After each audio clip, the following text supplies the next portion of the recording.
दरम्यान महाविकास आघाडीची एकत्रित बैठक झाली. नेमका काय निर्णय घेण्यात आला आणि येणाऱ्या निवडणुका कशा एकत्रित करणार, मनसेला सोबत घेणार? एकतर ही सगळी एक चर्चा नॉर्मली आम्ही 15 दिवसांनी महाविकास आघाडीचे सगळे लोक भेटतच असतो. त्यातून इलेक्शन अनाऊन्स झाल्यानंतर काही कोऑर्डिनेशन, प्रत्येक जिल्ह्यात स्थानिक काय परिस्थिती असेल, कसं पुढे जायचं आणि कोऑर्डिनेशनची कमिटी, टीम्स कशा करायच्या याची एक साधारण मोठा अशी एक चर्चा झाली आज सकाळी. आणि पुढचे 20-25 दिवस जी काय इलेक्शन राहील, 22-25 दिवस, त्याच्यामध्ये कशा जबाबदाऱ्या वाटून घ्यायच्या याच्यासाठी आम्ही आज भेटलो. यात एक पाऊल आपल्याला पुढे पडल्याचं पाहायला मिळालं, खास करून चंद्रबाबत. दोन्ही राष्ट्रवादी स्थानिक पातळीवर एकत्र येतात अशी माहिती मिळते. आगामी काळात हाच जो टप्पा आहे, हा पुढचा आम्हाला एक टप्पा पाहायला मिळू शकतो का? दोन्ही राष्ट्रवादी एकत्र करण्याच्या ज्या काही चर्चा मागच्या काळात सुरू होत्या त्या खरंच होऊ शकतात. एकतर मला वाटतं शशिकांत शिंदेजींनी याचं उत्तर तुमच्या चॅनलवरच तुम्ही ऑलरेडी दाखवताय. त्याच्यामुळे वेगळं जेव्हा प्रदेशाध्यक्ष काही बोलले आहेत याच्यात वेगळं अजून मला वाटत नाही फारशी गरज आहे.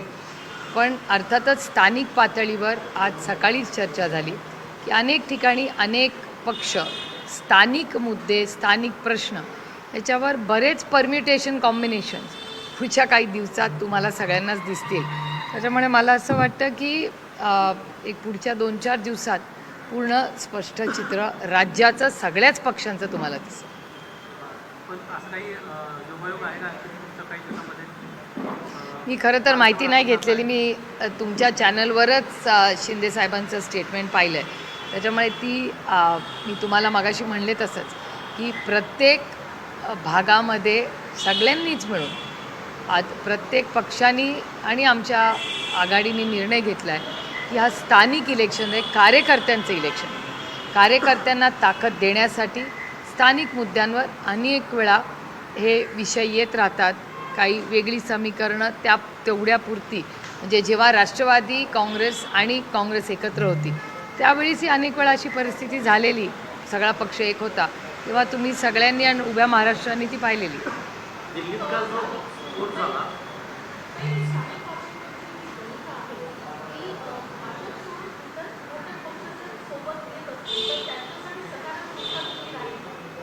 ते पुढच्या 2-3 दिवसातच स्पष्ट होईल. खरं तर it's too early to say anything. कारण याचं कारण आता खूप स्थानिक लेवलला चर्चा चाललेल्या आहेत, लोक फॉर्म भरत आहेत.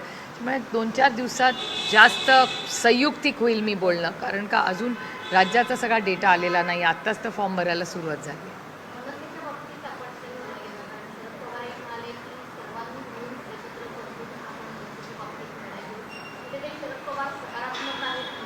आज आमच्या चर्चेमध्ये कोऑर्डिनेशन, जबाबदाऱ्या ह्याच्यावरच चर्चा झाली. काही स्पेसिफिक आघाडी, आज इंडिया अलायन्सची मीटिंग होती आणि त्याची सविस्तर चर्चा आमच्या झाली. आणि बाकीचे जे विषय आहेत ते वरिष्ठ नेते घेतील. आम्ही सगळे कोऑर्डिनेशनसाठी बसलो. मला वैयक्तिक मत असण्याचा अधिकारच नाही. दिल्लीत काल जो मागच्या काळाचा सिक्युरिटी ब्रीच वाटतं तुम्हाला सरकारचं फेल्युअर आहे? अर्थातच ना, इट्स ऑब्वियस. कारण का राजधानीत स्फोट झाला आहे, पण अशा गोष्टीत सगळी माहिती येईस्तोवर मी कधी बोलणारी नाही. याचं कारण हा नॅशनल सिक्युरिटीचा इश्यू आहे. त्याच्यामुळे तो राजकीयकरणाला आत्ता मला त्याच्यात कधीही मी करणार नाही. ऑपरेशन सिंदूरच्या वेळीसही आदरणीय पवारसाहेब पहिले नेते होते या देशातले जे सरकारच्या बाजूनी उभे राहिले, कारण का तो देशाचा प्रश्न होता, देशाच्या सुरक्षिततेचा प्रश्न होता. त्याच्यामुळे जे काय बोलायचं होतं ते आम्ही सेशनमध्ये बोललो, पण आम्ही टी व्हीवर राष्ट्रवादी काँग्रेस पक्ष हा सरकारच्या बरोबर तेव्हा नॅशनल सिक्युरिटीसाठी म्हणून उभा राहिला. त्याच्यामुळे मला वाटतं दिल्लीत काल जो स्फोट झाला हा अतिशय चिंताजनक आहे. त्याची पूर्ण माहिती यायची आम्ही वाट बघतो. एकदा पूर्ण माहिती आली कीच त्याच्यावर बोलणं संयुक्तिक राहील. मी स्वतः आज संध्याकाळी जाणार आहे आणि योगायोगाने उद्या आमची होमची, गृह मंत्रालयाची स्टँडिंग कमिटी योगायोगाने उद्या आहे. त्याच्यामुळे उद्या अर्थातच त्याच्यावर आम्ही चर्चा किंवा माहिती त्या कमिटीमध्ये मागू.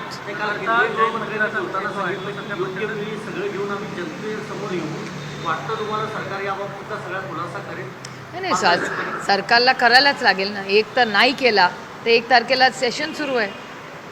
देश उत्तरं मागेल. आपण तुमच्या चॅनलच्या मताप्रमाणे आत्तापर्यंत 12 लोक गमवलेत आपण. हा काही छोटा हादसा नाही आहे, फार गांभीर्याने. एक जरी भारतीयची हत्या झाली किंवा त्याच्यावर कुठलाही अन्याय झाला एक, तरी ते अयोग्यच आहे आणि त्याच्यासाठी आपण सगळ्यांनी लढलंच पाहिजे या मताची मी आहे, कुणाचंही सरकार असो. त्यामुळे हा खूप गांभीर्याने घेण्याचा विषय. पुण्यामध्ये जैन मंदिराचा विषय खूप चर्चेत होता की जमीन मागणी घेण्यासंदर्भात आता कुठेतरी निर्णय चालू आहे. दुसरीकडे आता वेगळाचा एक विषय समोर आलेला आहे. आमदार संग्राम जगताप राष्ट्रवादी काँग्रेस पक्षाशी संबंधित आहेत.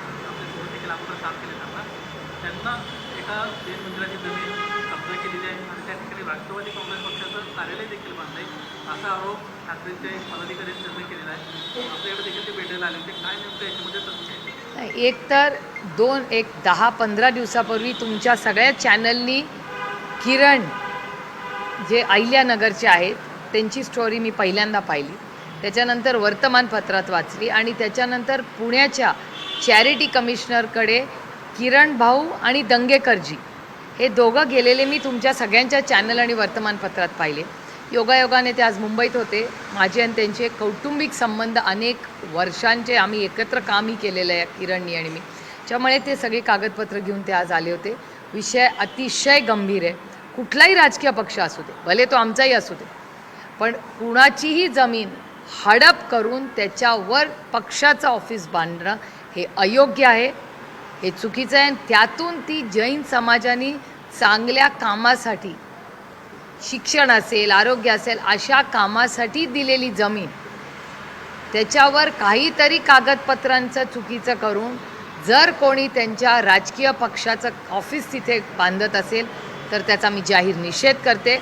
माझी माननीय महाराष्ट्राच्या मुख्यमंत्र्यांना विनंती आहे की जसं तुम्ही पुण्यामध्ये लक्ष घातलं तसं तातडीने तुम्ही अहिल्यानगरच्या या विषयामध्ये घातलं पाहिजे.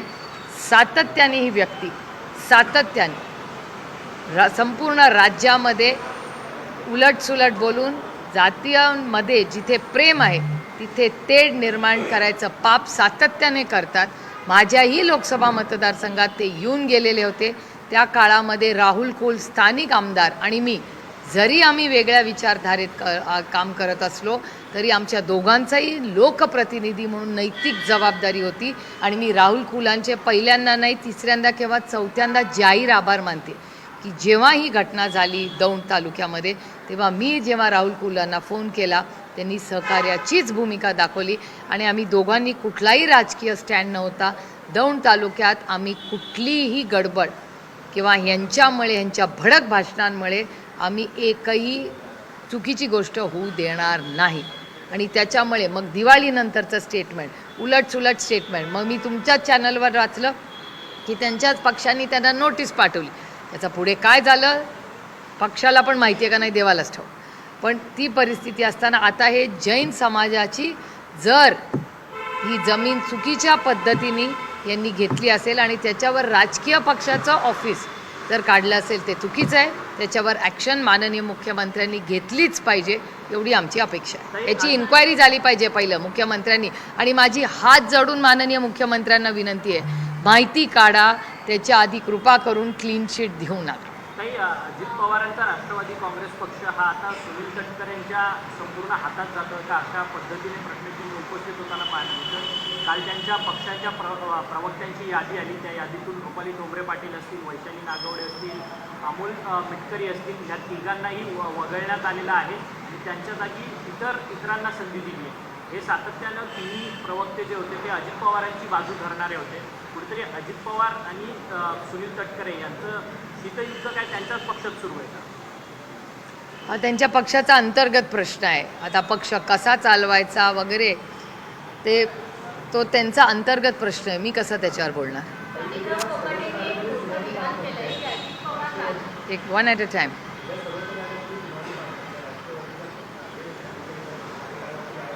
मी चालले आज रात्री. कसं आहे काय होईल मला सांगता येत नाही. मी काय ज्योतिषी नाही सांगायला. पण त्याचबरोबर आम्ही अपेक्षेने चाललो आहे. शिवसेनेची पण सगळी टीम चालली आज रात्री. योगायोगाने मला वाटतं मोठा आम्ही सगळे एकाच फ्लाईटवर असू जास्ती करून. आम्ही सगळे आज चाललो आहे. उद्या 11 वाजता आम्ही असू नेहमीप्रमाणे हरत सुप्रीम कोर्टात. बघूया काय होतं.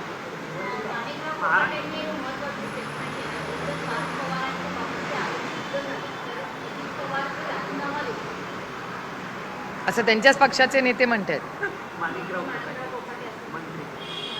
ते कॅबिनेट मंत्री आहेत ना. हो. या प्रश्नाचं उत्तर तुम्ही त्यांच्याच पक्षाला विचारा. मी कसं म्हणजे धन्य बाई. आय एम सो सॉरी, पण मला दुसरी काही म्हणजे मी काय रिॲक्शन देऊ याच्यावर. कमाल आहे, कमाल आहे. त्यांना स्पष्टपणे भूमिका मांडली. खरंच त्यांचा राजीनामा व्हायला पाहिजे का? जर संपूर्ण मला म्हणजे मी तुम्हाला सांगू, ते कमाल आहे. एवढंच म्हणू शकते मी की अर्थातच म्हणजे आता माननीय मुख्यमंत्र्यांवर आपण विश्वास टाकूया की जर हे ऑफिस ऑफ प्रॉफिटचा इश्यू असेल तर केंद्र सरकारचा माझा अनुभव तुम्हाला सांगतो. केंद्र सरकारमध्ये जेव्हा ऑफिस ऑफ प्रॉफिटचा इश्यू प्रूव्ह झाला तेव्हा सोनियाजींनी राजीनामा दिला होता. मला अजूनही तो दिवस आठवतो. त्याच्यामुळे ऑफिस ऑफ प्रॉफिट हा नियम कायदा हा संविधानातच आहे. त्याच्यामुळे माननीय मुख्यमंत्री आता जी इन्क्वायरी लावत आहेत आणि जर अजित पवारांच्याच पक्षाचे लोक म्हणत आहेत की त्याच्यात काही सत्य असेल तर अजित पवार राजीनामा देतील, तर त्यांचं हे काहीतरी स्ट्रॅटेजी असेल त्यांच्या पक्षाची. मला खरंच माहिती नाही, कारण का माझं काही त्यांच्याशी कोणाची बोलणं नाही.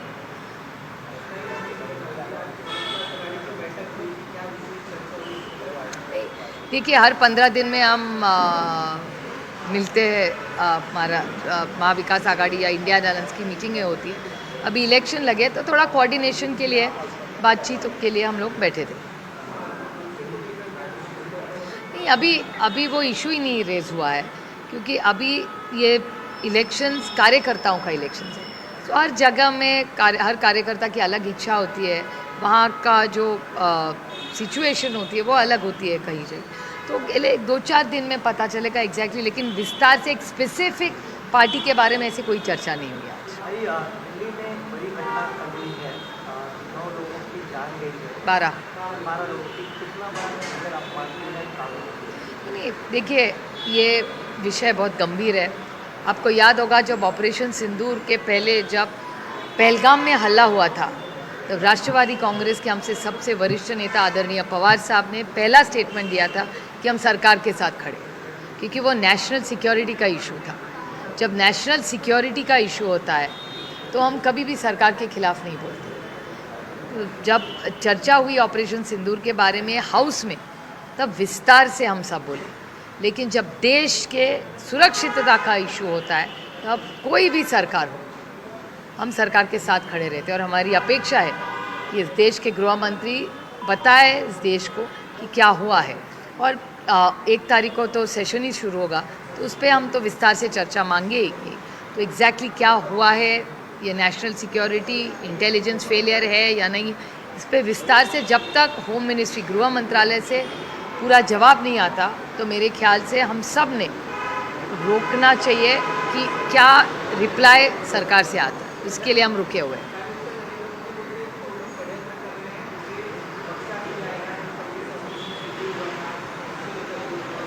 नहीं, देखिए ऑपरेशन सिंदूर अब तक पूरा कंप्लीट नहीं हुआ है, क्योंकि जिन्होंने हत्या की है वो जो आतंकवादी है वो कन्फर्मेशन कहाँ आया कि वो आतंकवादियों को मारा है. तो वो एक प्रश्न चिन्ह है ही ना कि एक तो कितने आतंकवादी आए थे पहलगाम, कितनों की हत्या हुई, कौन थे, आइडेंटिफाई हुए, बहुत सारे ऐसे सवाल हैं जो हमने पूछे हैं पार्लियामेंट में. जब चर्चा हुई विस्तार से हम सब ने उस डिबेट में पूछे थे ये सवाल. तो ये एक तो, और भारत सरकार कहती है कि जब तक हम उनको मारेंगे नहीं ऑपरेशन सिंदूर कंप्लीट नहीं होगा, ये सरकार का स्टैंड है. तो उस हिसाब से तो न्याय नहीं मिला है अब तक. तो operation Sindur is incomplete, it is still ongoing operation. एक और दूसरी, कल की जो घटना हुई वो बहुत ही चिंताजनक घटना है. दिल्ली में हुई है जिस तरह से हुई है, तो मेरे ख्याल से जब तक पूरा होम मिनिस्ट्री से, गृह मंत्रालय से पूरा स्टेटमेंट नहीं आए, मेरे ख्याल से हम सब ने रुकना चाहिए और देखें कि सच हुआ क्या है. मैं कल ही हमारी होम डिपार्टमेंट की स्टैंडिंग कमेटी की मीटिंग है, तो मैं भी आज रात को दिल्ली जा रही हूँ, तो कल भी उसी में हम चर्चा की मांग करेंगे. कल अदालत में सुनवाई जो हुई है हिंदुस्तानी को लेकर के पार्टी की, आपकी भी है, शिवसेना की भी है, क्या उम्मीद है? मैं शिवसेना के सारे वरिष्ठ नेता और मैं भी आज रात को हम सब दिल्ली जा रहे हैं. कल हमारी केस की सुनवाई होगी, 11 बजे सुप्रीम कोर्ट हम सब जा रहे हैं, देखते हैं, सत्यमेव जयते, कभी ना कभी सत्य की तो जीत होगी ही होगी, होनी ही है. देश विदेशातील प्रत्येक घडामोडींचे लाईव्ह अपडेट मिळवण्यासाठी आता साम टीव्हीच्या सर्व सोशल मीडिया प्लॅटफॉर्मला लाईक, फॉलो आणि सबस्क्राईब करा. तसंच सर्व नोटिफिकेशनसाठी बेल आयकॉन प्रेस करायला विसरू नका.